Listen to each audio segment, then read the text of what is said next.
Hello students, आज हम class 10 की मैथमेटिक्स का जो चैप्टर नंबर 1 है रियल नंबर्स, उसकी एक्सरसाइज 1.3 का क्वेश्चन नंबर फर्स्ट सॉल्व करने जा रहे हैं। स्टूडेंट्स, ये क्वेश्चन इतना इंपॉर्टेंट है कि अगर आप किसी टीचर के पास जाते हैं और कहते हैं कि चैप्टर वाइज सर हमें गैस कर दीजिए कि कौन कौन से क्वेश्चन इंपॉर्टेंट है, तो ये हो ही नहीं सकता है कि कोई भी टीचर रियल नंबर चैप्टर से ये कहे कि ये क्वेश्चन इंपॉर्टेंट नहीं है। ये क्वेश्चन बहुत इंपॉर्टेंट है स्टूडेंट्स। आज मैं इसकी कंप्लीट डिटेलिंग करने वाला हूं, मैं एक भी पॉइंट इसमें छोड़ने वाला नहीं हूं, तो वीडियो थोड़ा सा लंबा होगा। आपसे रिक्वेस्ट है कि वीडियो को आप लास्ट तक जरूर देखिएगा। तो आइए देखते हैं स्टूडेंट्स क्वेश्चन क्या है। देखिए क्वेश्चन है कि prove that √5 is a irrational number, कि आपको ये प्रूव करना है कि जो √5 होता है वो एक इरेशनल नंबर होता है। और होता भी है स्टूडेंट्स, क्योंकि हमने इरेशनल नंबर की डेफिनेशन में पढ़ा हुआ है, जो नॉन परफेक्ट स्क्वायर नंबर्स होते हैं उनका जो स्क्वायर रूट होता है वो क्या होता है, एक इरेशनल नंबर होता है। जैसे मैं आपको एग्जांपल बताना चाहूंगा, √4। तो देखिए स्टूडेंट्स, जो 4 है ये एक परफेक्ट स्क्वायर नंबर है। किसका परफेक्ट स्क्वायर होता है? 2 का। तो आप इसे कैसे लिख सकते हैं? 4 को 2 का स्क्वायर लिख सकते हैं। 2 से स्क्वायर कैंसिल होता है तो इसकी वैल्यू कितनी आ जाती है? 2।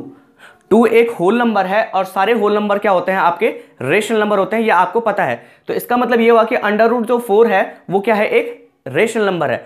अब अगर बात की जाए √5 की, तो जो ये 5 नंबर होता है ये किसी भी नंबर का स्क्वायर नहीं होता, यानी कि नॉन परफेक्ट स्क्वायर नंबर है। और हमने डेफिनेशन में पढ़ा है कि जो नॉन परफेक्ट स्क्वायर नंबर्स होते हैं उनका जो स्क्वायर रूट होता है वो क्या होता है, एक इरेशनल नंबर होता है। इसके आगे का जो लॉजिक है वो ये है कि इसका जो डेसिमल एक्सपेंशन होगा वो non terminating and non repeating होगा, जिसकी वजह से ये क्या होता है, आपका एक इरेशनल नंबर होता है।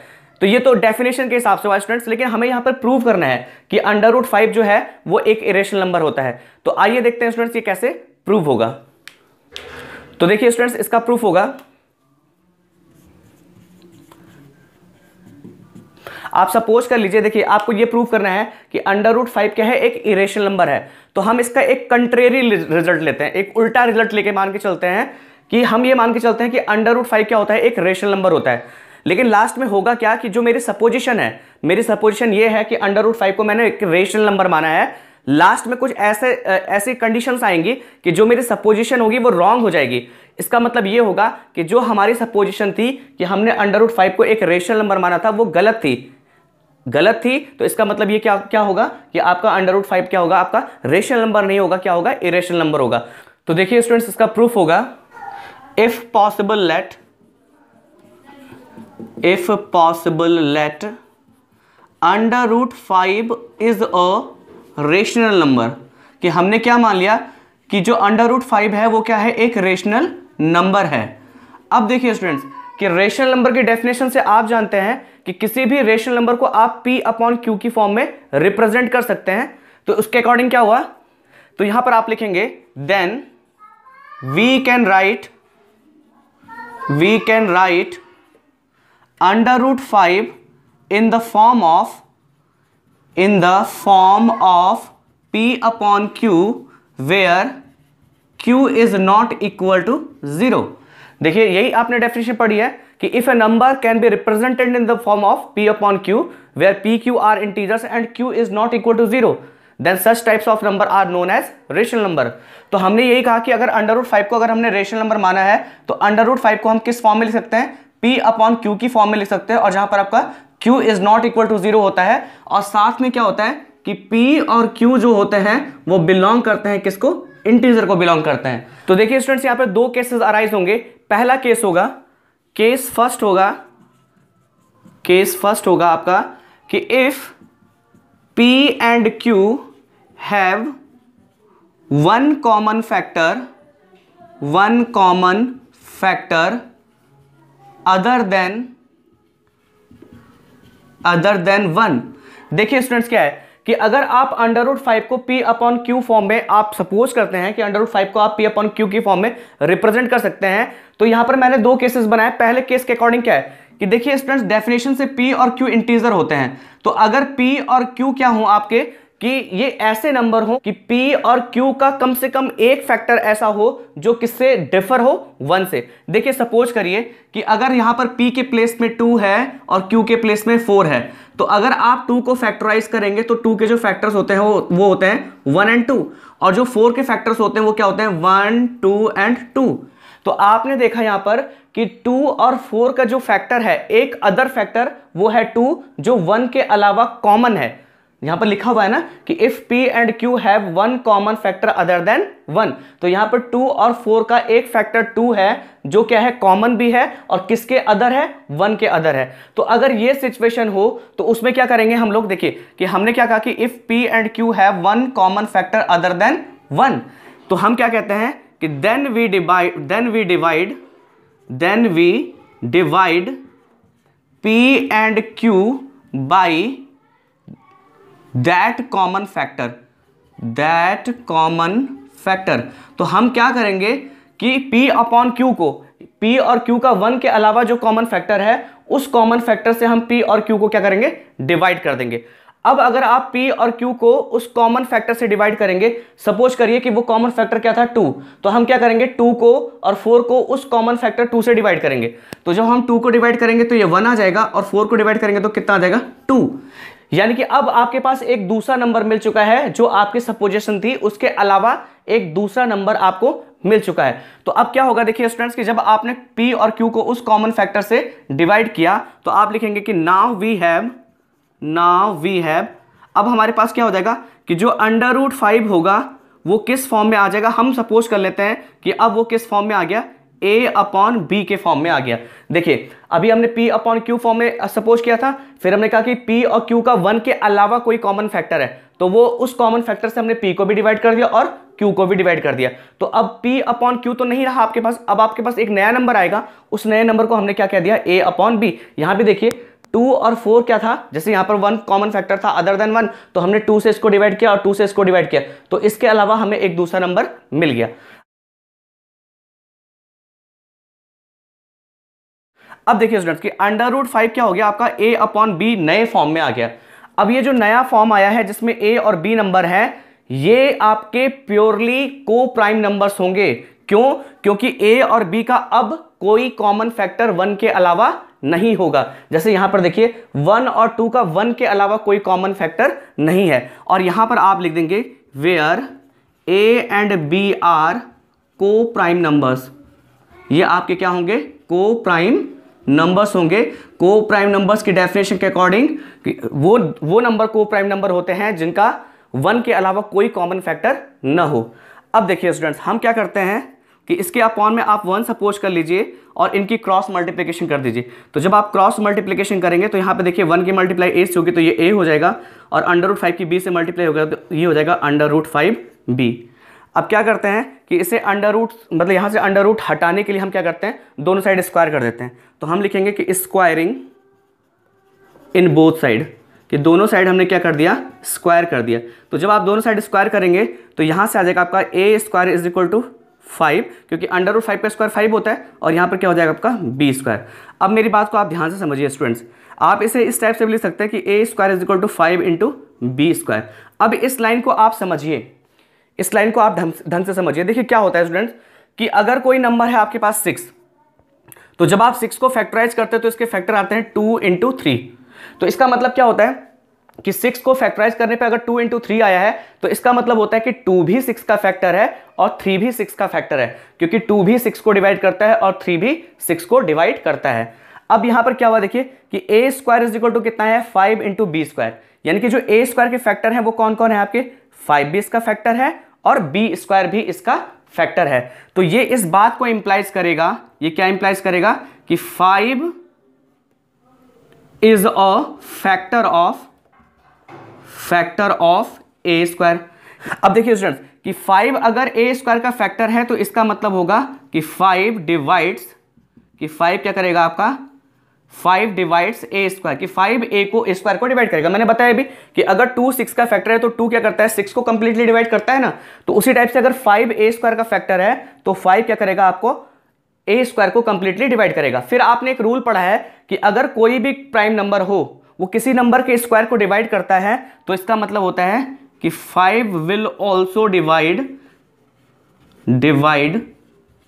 A, कि इसका मतलब ये हुआ कि 5 जो होगा वो क्या करेगा, A को डिवाइड करेगा। और ये इसका मतलब क्या हुआ कि 5 is a factor of A। इसका मतलब ये हुआ कि 5 क्या होगा, आपका A का फैक्टर होगा। अब ध्यान से सुनिए स्टूडेंट, अब हम क्या करते हैं कि अगर 5a का फैक्टर है, ध्यान सुनिए कि अगर 5a का फैक्टर है तो जब भी आप a का फैक्टराइजेशन करेंगे उसमें 5 जरूर आएगा। अब ध्यान सुनिए, अगर 2 6 का फैक्टर है तो 2 6 के फैक्टराइजेशन में आता है। ठीक उसी टाइप से अगर 5a का फैक्टर है तो 5a के फैक्टराइजेशन में आएगा। तो इसका मतलब हम सपोज कर लेते हैं, suppose a is equal to 5c। हमने क्या कहा कि 5a का फैक्टर है, तो जब भी हम a को फैक्टराइज करेंगे तो उसमें क्या आएगा, आपका 5 जरूर आएगा।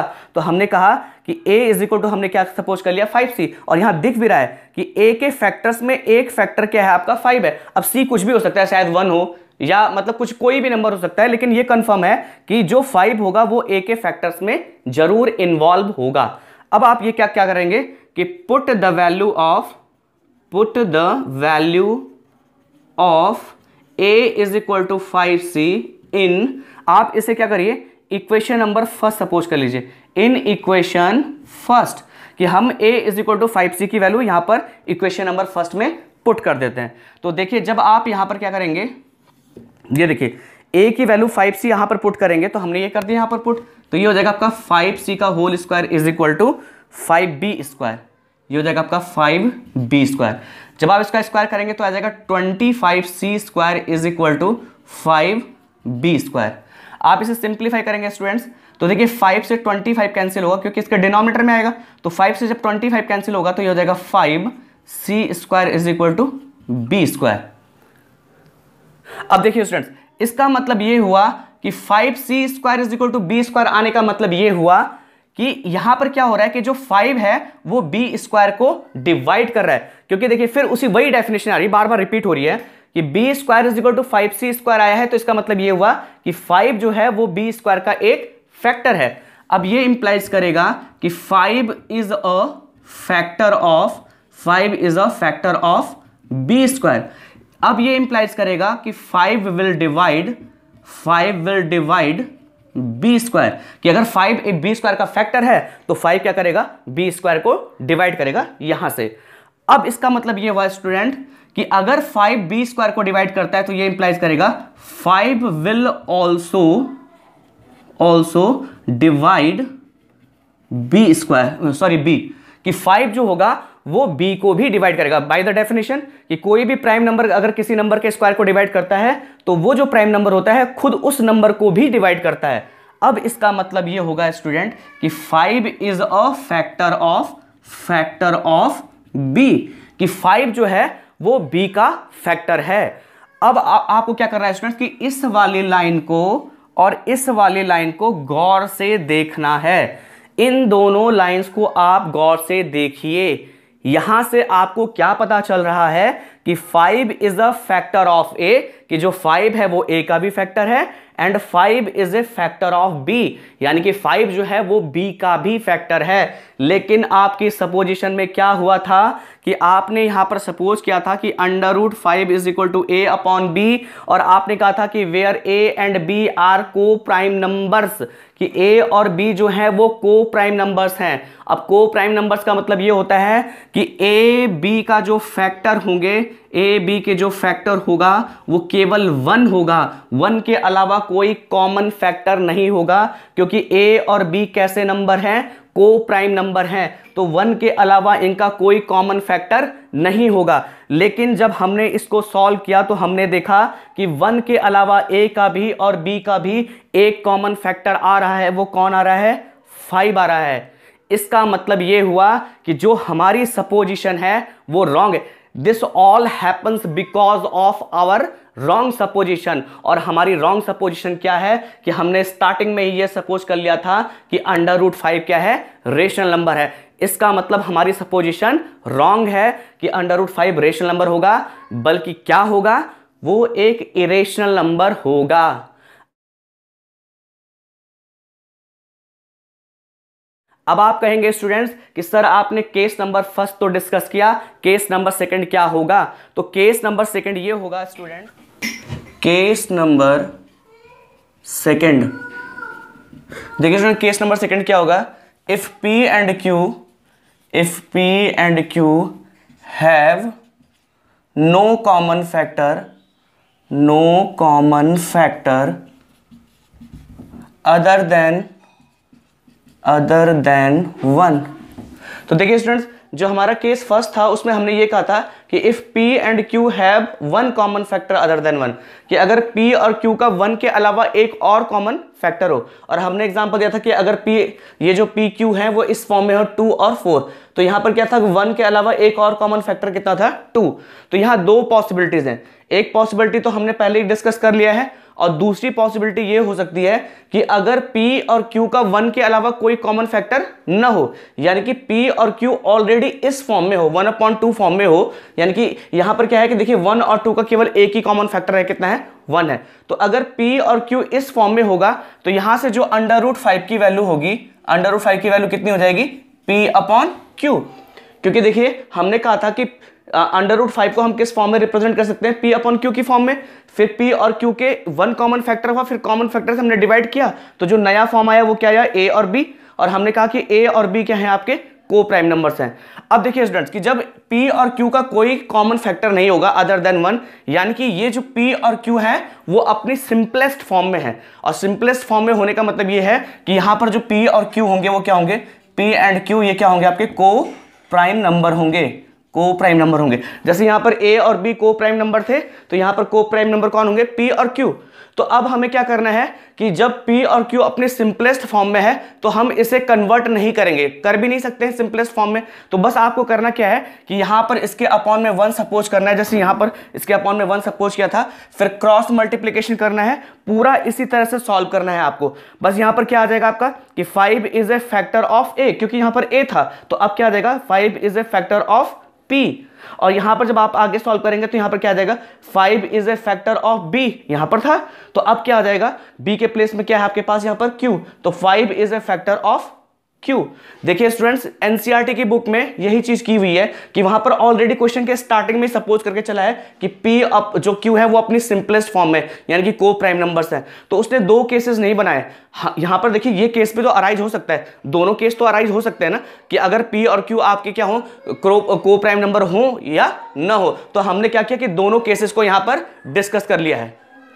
तो देखिए स्टूडेंट्स कि हमारी जो सपोजिशन थी कि √5 को हमने रेशनल नंबर माना था, रेशनल नंबर माना था तो उसे हम P/Q की फॉर्म में रिप्रेजेंट कर सकते हैं। फिर हमने दो केसेस बनाए कि P और Q क्या है, अगर आपके को प्राइम नंबर हो या न हो, तो दोनों ही केसेस में हमने देखा कि अगर P और Q या आपका A और B अगर आपके को प्राइम नंबर्स होते हैं तो उनके 1 से ज्यादा फैक्टर नहीं होते, यानी कि 1 ही उनका कॉमन फैक्टर होगा, उसके अलावा कोई कॉमन फैक्टर नहीं होगा। लेकिन यहां पर कंट्राडिक्शन पैदा हुई कि यहां पर क्या हुआ कि A का और B का अदर देन 1 एक फैक्टर आया, यहां 5 और यहां 5, और इस केस में भी क्या होगा, P और Q का 1 के अलावा कोई अदर कॉमन फैक्टर आएगा और वो क्या होगा, सेम होगा 5 और 5, जो कि एक कंट्राडिक्शन पैदा करता है कि हमारी सपोजिशन जो है वो रॉन्ग है। कि हमने क्या सपोज किया था कि P और Q जो हैं वो क्या है, आपके को प्राइम नंबर्स हैं। इसका मतलब ये होगा कि आपका अंडर जो 5 होगा वो एक रेशनल नंबर नहीं होगा, क्या होगा, इरेशनल नंबर होगा। आई होप स्टूडेंट्स आपको इस क्वेश्चन का जो प्रॉपर सॉल्यूशन है वो ढंग से समझ में आया होगा, एक एक चीज आपको समझ में आई होगी। अगर आपको मेरा वीडियो पसंद आया तो प्लीज मेरे वीडियो को लाइक शेयर कमेंट जरूर करिएगा, मेरे चैनल को सब्सक्राइब करिएगा ताकि मेरे नेक्स्ट वीडियो की नोटिफिकेशन आपको प्रॉपरली मिल जाए। Thank you so much.